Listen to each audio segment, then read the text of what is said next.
আমি যদি না জানতে চাইতাম, আপনি যদি পরিচয় দিতেন, আমি তো ডেফিনেটলি খুলে দিতাম। আমি কয়েকবার আপনাকে পরিচয় দিয়েছি, আপনি ভাইয়া আমার জায়গা থেকে একটু ভাবেন, আমি অনেক ভয় পাইছি। আপা আমার কথা শুনেন, আপনার বারান্দায় দাঁড়ালে আপনি রাস্তায় দেখতে পাবেন, তাই না? হ্যাঁ লাইভে আসি আমি। কেন আপনারা কেন কানে কানে বলতেছেন লাইভে আসে? না না সমস্যা নেই, আপনি কাইন্ডলি লাইভটা আপনি কেটে দেন।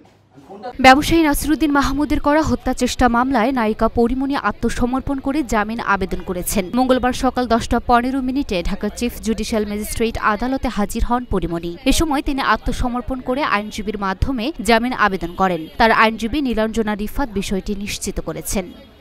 গত 18 April Dhaka judicial magistrate M Saiful ইসলামের আদালত পিবিআইয়ের দেয়া তদন্ত প্রতিবেদন গ্রহণ করেন। একই সঙ্গে পরিমণি ও তার custom designer Junaid Bagdadi Jimmy ওরফে জিমকে আদালতে হাজির হতে সমন জারি করেন। সম্প্রতি মামলার তদন্ত কর্মকর্তা পিবিআই ঢাকা জেলার পরিদর্শক মোহাম্মদ মনির হোসেন ঢাকার চিফ জুডিশিয়াল ম্যাজিস্ট্রেট আদালতে পরিমণি ও তার custom designer Junaid Bagdadi Jimmy ওরফে জিমের বিরুদ্ধে মারধর ও ভয়ভীতি দেখানোর অভিযোগের সত্যতা পেয়েছেন মর্মে প্রতিবেদন দাখিল করেন। তবে আরেক আসামি ফাতেমাতুজ জান্নাত বনির বিরুদ্ধে অভিযোগের সত্যতা পাওয়া যায়নি।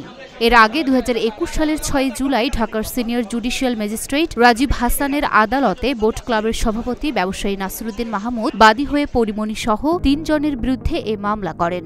এ মামলার অন্য 2 আসামি হলেন পরিমণির সহযোগী ফাতেমাতুজ জান্নাত বনি ও জুনায়েদ বগদাদি জিমি ওরফে জিম।